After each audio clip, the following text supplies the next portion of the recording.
Before Hollywood relied on CGI, before every explosion could be faked on a green screen, there was a time when filmmakers built their legends from steel, smoke, and insanity. And one of those legends wasn't a hero car. It was a joke. Built from a 1979 Ford LTD country squire, it became a rolling parody of everything wrong with America's love affair with automobiles. Chrome, excess, and bad taste welded together. They called it the Family Truckster. A car so hideous, it became beautiful. So wrong, it became right. It wasn't meant to impress you. It was meant to mock you. And in doing so, it became the most infamous station wagon in movie history. But behind that hideous green paint lies betrayal, broken myths, and one of the strangest Hollywood design disputes ever told. This is the twisted story of the Family Truckster, and 20 weird facts that will completely blow your mind. Number 20. The Metallic P Nightmare. That disgusting green paint? It's officially called Metallic P, the kind of color that makes you wonder if someone lost a bet at the paint department. In the story, Clark Griswold ordered an Antarctic Blue Super Sports Wagon with the Rally Fun Pack. He dreamt of pulling out of the dealership like a proud suburban hero. Instead, he got this, a swamp-colored abomination that looked like it was painted with radioactive toothpaste. But here's the kicker. The color didn't exist before the movie. Warner Brothers paint specialists mixed it specifically to be ugly enough to hurt your eyes. Mint green, gold metallic, a touch of beige. It was a nightmare in a can. And yet, that hideous shade made the truckster unforgettable. Even today, replica builders spend weeks trying to match it. And fail. Some go with mint green metallics, others with gold fleck olive. But none capture that perfect blend of nausea and nostalgia. It's not just paint, it's personality. It tells the whole story before Clark even starts the engine. A man chasing the perfect vacation, trapped inside a car that represents compromise, disappointment, and denial. The truckster wasn't born to shine. It was born to embarrass you. And that's what made it immortal. Number 19. The 8-headlight monster 8 headlights. That's twice what any sane car needs. And exactly what this one deserved. The Warner Brothers prop department didn't just slap them on for fun. They scavenged spare parts from Crown Victorias and country squires, cut, flipped, and welded them into the face of a monster. What they created looked like something out of a fever dream, a wide-eyed, bug-eyed, chrome-covered parody of late 70s American excess. It wasn't just bad taste. It was intentional design failure. A visual punchline about how Detroit, desperate to look futuristic, ended up looking foolish. Every time those 8 lights glared on camera, they mocked the industry that inspired them. It was a mirror to a decade where bigger meant better, even if it meant gluing headlights onto headlights until nothing made sense. The truckster didn't just illuminate the road ahead, it illuminated the absurdity of its time. Number 18. The Suffocated Grille. Stand in front of a family truckster and you'll notice something strange. It looks like the car is holding its breath. The prop designers literally blocked off most of the front grille, leaving only a few tiny vents for air. No airflow, no cooling. Just a solid wall of frustration. It's the most impractical grille in movie history. And yet, it's a perfect metaphor for the film itself. Because Clark Griswold wasn't just driving a car. He was driving a visual metaphor for the modern family. Trapped, overheated, and gasping for air. Under the hood sat a V8 that needed to breathe. But the truckster looked like someone wrapped its mouth in duct tape. And here's the hilarious part. Replica builders who copy the design too accurately find their engines overheating at stoplights, just like in the movie. The truckster isn't just ugly, it's physically dysfunctional. And that's what makes it poetic. Number 17. 5 cars, 5 fates. Hollywood rarely builds just one hero car, and the family truckster was no exception. Warner Brothers constructed 5 different versions, each with its own destiny written in dents, dust, and disaster. 1. The hero car, pristine, perfect, and camera-ready for close-ups. 2. The jump car, reinforced with roll cages and heavy-duty suspension, built for that legendary desert launch. 3. The highway car, tuned for speed, used in drive-by scenes. 4. The gag car, pre-damaged and wired for physical comedy. 5. The parts car, a mechanical organ donor for the others. Each one played its part in the Griswold family odyssey, and each one died differently. The jump car was destroyed during its stunt, its frame twisted beyond repair. The gag car was cannibalized, then scrapped. The hero car survived, showing up years later in studio tours. 2 vanished completely, unaccounted for, like relics of a comedy curse buried somewhere in the California desert.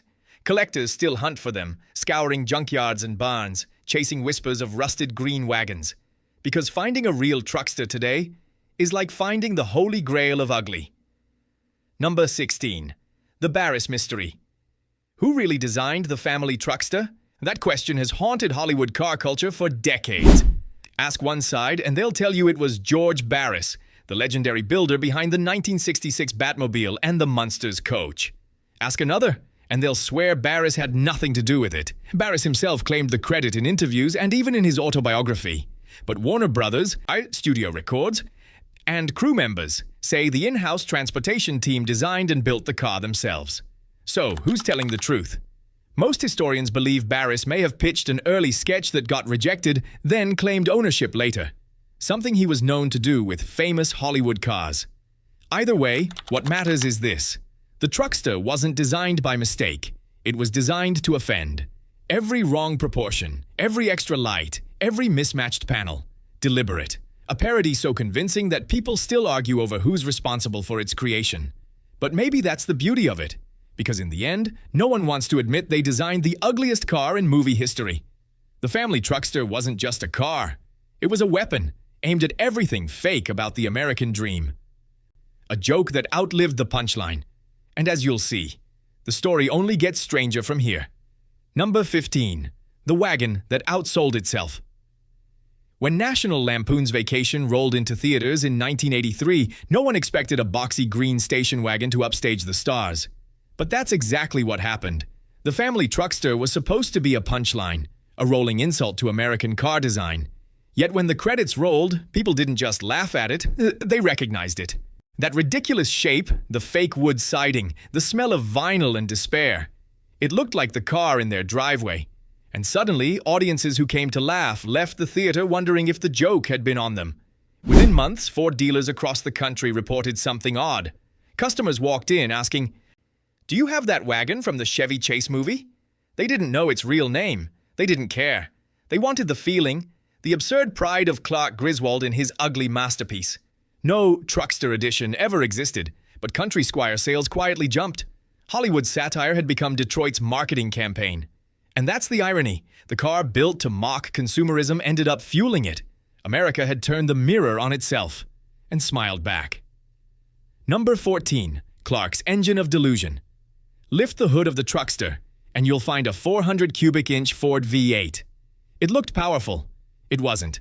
Choked by smog pumps and early emissions controls, it wheezed out barely 160 horsepower on a good day. But the real powertrain was psychological. Clark Griswold's faith ran hotter than any engine. To him, this was top of the line, the car that would carry his family into postcard perfection. He ignored the coughing carburetor, the smell of gas, the way the dash rattled like loose bones. Because the truckster wasn't transportation. It was hope on 4 bald tires. Behind the scenes, the production crew actually tuned the car meticulously so it could fail on cue. Hidden switches let mechanics cut the ignition mid-scene. Every sputter, every stall, every horn slam was planned chaos. Chevy Chase's frustration was real, though. Filming in the desert, temperatures soared past 110 degrees. Inside that wagon, no AC, vinyl seats that could fry skin.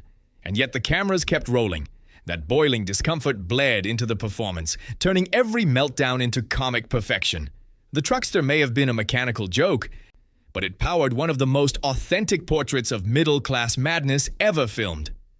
Number 13. The deleted destruction scene. There was a moment, now lost to editing history, where Clark Griswold was supposed to snap.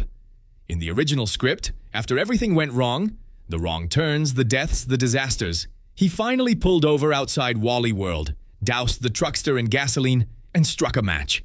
As fireworks exploded behind him, Clark would deliver a monologue about chasing a dream that was never real, watching it burn with his dignity. It would have been dark, symbolic, and unforgettable. But when test audiences saw the early cut, they revolted. They liked the truckster too much. It had become the 5th Griswold family member. Destroying it felt wrong, like killing the family dog. So the studio scrapped the scene, trimmed the dialogue, and let the wagon limp heroically into the credits. The car survived, just like the family it carried. Dented, exhausted, but still moving forward. And maybe that's why the movie hit so hard. Because deep down, every family has its own truckster. Something broken we keep driving, because giving up would hurt worse. Number 12. How a Joke became a franchise. Nobody planned for the truckster to outlive Vacation, yet here we are, 4 decades later, and it's still rolling. It showed up again in European Vacation, 1985, Christmas Vacation, 1989, and Vegas Vacation, 1997. Each new version uglier, louder, more exaggerated than the last. By the time the 2015 reboot hit theaters, Warner Brothers leaned into the nostalgia completely. They built a fresh truckster from scratch. Same green, same wood, even worse taste. Because fans demanded it. Comic-Con crowds cheered when it appeared. Car museums requested it. Die-hard collectors offered 6-figure checks just to park one in their garages. It became a badge of ironic pride. Not the car you want, but the car that proves you understand the joke. Mattel made Hot Wheels. Lego released a mini set. There's even a 1.1 licensed replica kit sold online, metallic P paint included. No other bad car in film history achieved that. The Homer, the Oscar Mayer Wienermobile, even the Batmobile, all had fame. But only the truckster turned ridicule into legacy. It wasn't just parody anymore, it was pop culture religion. Number 11. The Replica Revolution. Today, 40-plus years later, the cult is stronger than ever. Across America, small workshops hum late into the night, builders resurrecting worn-out LTD wagons into green absurdity. One in Oregon documents every screw, recreating factory stickers. Another in Australia imported US panels just to ensure the dents matched. They sandblast the bodies, reprint fake wood decals, and spend months mixing paint until that perfect, nauseating shade appears. Some even go beyond the movie, adding hidden radios, vintage luggage racks, and hand-stitched interiors aged to look wrong. In Illinois, one owner fought the DMV for months until they officially listed his color as Metallic P. It's now the only vehicle in state history legally registered under that name. At car shows, the truckster steals attention from million-dollar exotics. People laugh, take selfies, quote lines, and then admit they'd actually drive it. Because the truckster isn't about beauty or power. It's about honesty. It wears its flaws openly, just like us. In a world obsessed with perfection and polish, this wagon stands defiant. Proof that imperfection connects people. Every dent tells a story. Every scratch holds a memory. And every start of that tired V8 echoes a truth bigger than cinema. You don't have to be perfect to matter. You just have to keep going. By the halfway mark of its journey, the family truckster had stopped being a prop. It had become a mirror, showing us everything ridiculous, hopeful, and heartbreakingly human about chasing the American dream. But the road ahead hides even stranger truths. A car theft that sparked a studio hunt, a mystery cameo you've definitely seen but never noticed, and the final fate of the truckster itself. Number 10. The Great Truckster Heist. When filming wrapped in 1983, the 5 original family trucksters were parked on a Warner Brothers backlot, faded, dented, and ready for retirement. But a few weeks later, one vanished. No one noticed at first. Prop cars come and go like extras. Then a studio worker spotted fresh tire tracks leading out a side gate. Someone had driven the ugliest car in Hollywood right off the lot. At first, police assumed it was a prank. Who would steal a fluorescent green wagon with fake wood? But weeks passed, and nothing. Rumor spread through the industry that a crew member had taken it as a souvenir. Years later, an anonymous source claimed he saw a metallic P wagon rotting behind a motel outside Burbank. License plates removed. Interior gutted. Raccoons living inside. Was it the truckster? No proof, but the timeline fits. Even Warner Brothers archivists quietly list Truckster number 3, status unknown. Some say the missing car was crushed. Others whisper it's hidden in a collector's barn, preserved like a relic of rebellion. Either way, the legend grew. Because what's more poetic than the world's ugliest car? Escaping Hollywood. Number 9. The Mystery Cameo. You missed? The truckster made a secret appearance in another film, one you've probably watched without realizing. During the 1985 comedy Fletch, starring Chevy Chase again, an old green station wagon drives past in the background of a parking lot scene. Same shape, same roof rack, same cursed color. Coincidence? Not exactly. The production was shot partly on the same studio lot where Vacation wrapped. And when they needed background traffic, someone rolled out a spare prop car from storage. For a single second, the truckster lives again, quietly haunting its own actor's next movie. Fans discovered the cameo decades later, freeze-framing VHS tapes until the blurry outline confirmed it. It wasn't just an Easter egg, it was Hollywood recycling its own mythology. In a way, that 1-second cameo captured the spirit of the truckster itself. Always in the background, never the star, but impossible to forget once you see it. Number 8. The fire. That almost ended it. All while filming the desert scenes in Vacation, temperatures hit 120 degrees. The asphalt melted under the tires. The air shimmered like liquid glass. During one afternoon shoot, crew members smelled gasoline. Minutes later, the truckster's engine bay burst into small flames. A loose fuel line had sprayed onto the hot manifold. Panic rippled across the set. Chevy Chase jumped out mid-take while a grip grabbed a fire extinguisher. They put it out in seconds, but the paint bubbled and the fake wood paneling on one side scorched into a warped brown scar. Instead of repainting, the art department decided to keep it. That damage became part of the character. A car literally burned by its own journey, just like the family driving it. When audiences laughed at Clark's misery, they had no idea the car had actually caught fire days before. That melted plastic smell? Real. The comedy? Born from chaos. Number 7. The stunt that wasn't supposed to work. Remember the truckster's jump over the desert ravine? It's one of the movie's most iconic shots. The wagon flying through the air like a suburban miracle. Here's the truth. The stunt team thought it would fail. They built a ramp, reinforced the frame with roll cages, and prayed the suspension wouldn't collapse on impact. The car weighed nearly 5,000 pounds, dead weight in mid-air. On action, the stunt driver floored it. The truckster soared, bottomed out, and slammed into the ground so hard the front suspension snapped clean off. Miraculously, the driver walked away. The crew erupted in cheers because somehow the wreck looked perfect. They used that exact take in the final cut. The miracle jump wasn't acting. It was gravity and luck making art. Afterward, they towed the crippled car behind the camera for the rest of production. Every dent in later scenes? Real scars from that jump. Every rattle and squeal? A mechanical reminder that the truckster had already given everything for one perfect laugh. Number 6. The real family behind the dream. The Griswolds were fictional, but the emotions were painfully real.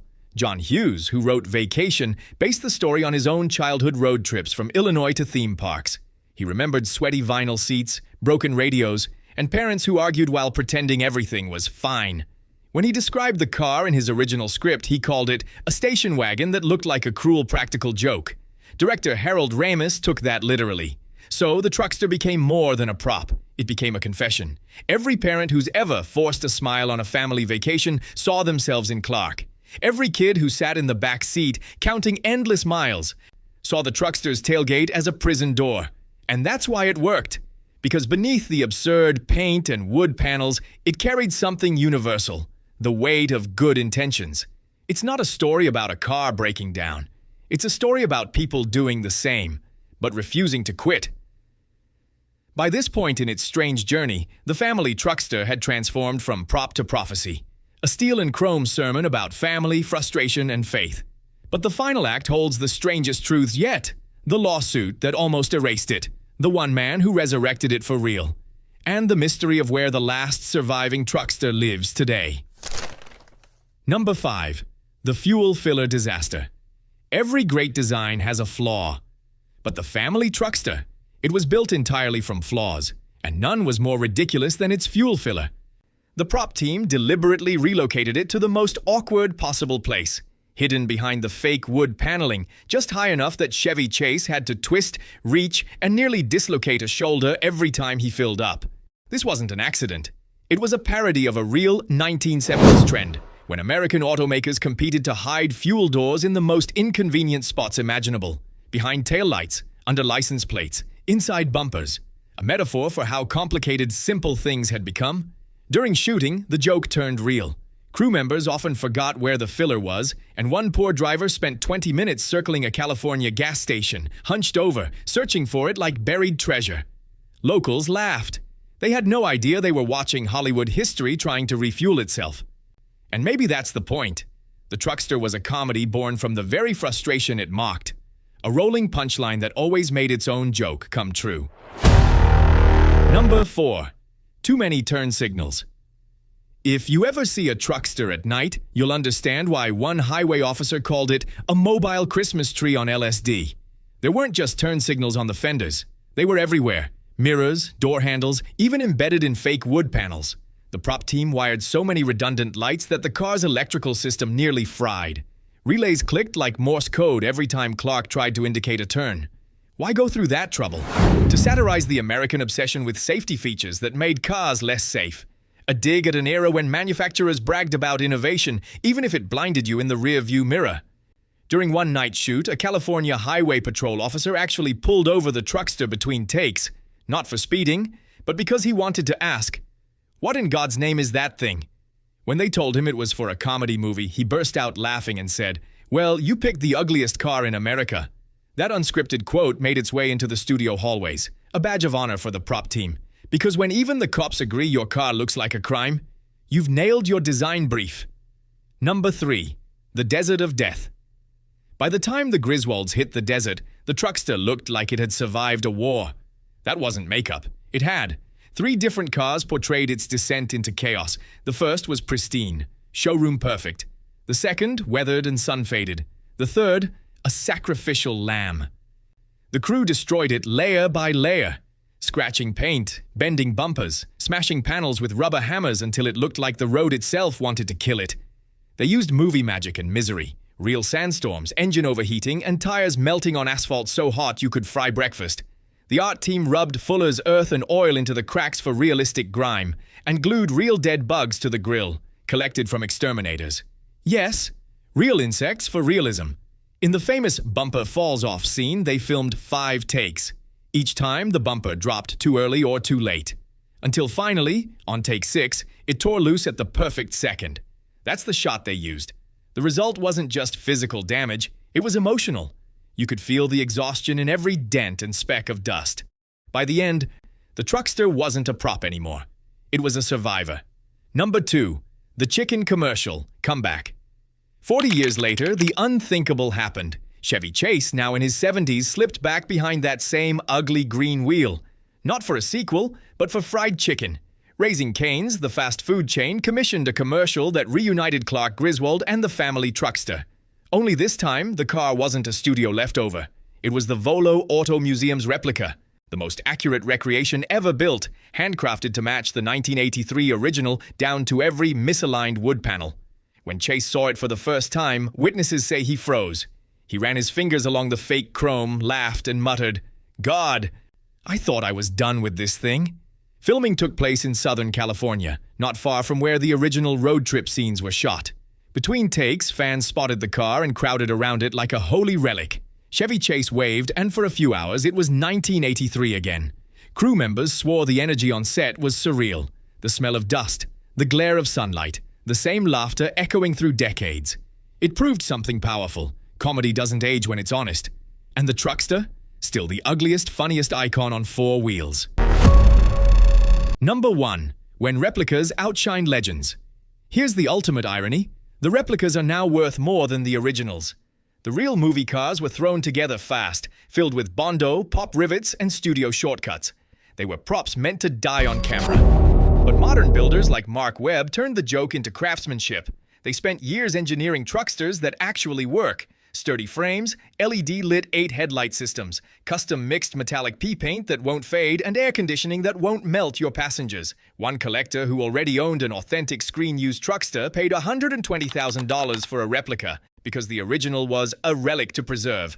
But the replica was art you could drive. That single quote summed it up perfectly. The car that was meant to represent failure has become a monument to obsession, artistry, and nostalgia. Fans restore it not because it's beautiful, but because it reminds them of every road trip gone wrong, and every laugh that made it worth it. From the scrapyard to the auction block, the family truckster stands for one thing: the magic of taking something broken and making it legendary. 40 years later, we still laugh at the Griswold's disaster.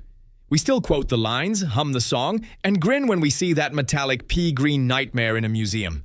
Because deep down, the truckster isn't just a car. It's every family's story, chaos, hope, and a steering wheel that always pulls a little to the left. And maybe that's why we love it, because for all its flaws, it got us there.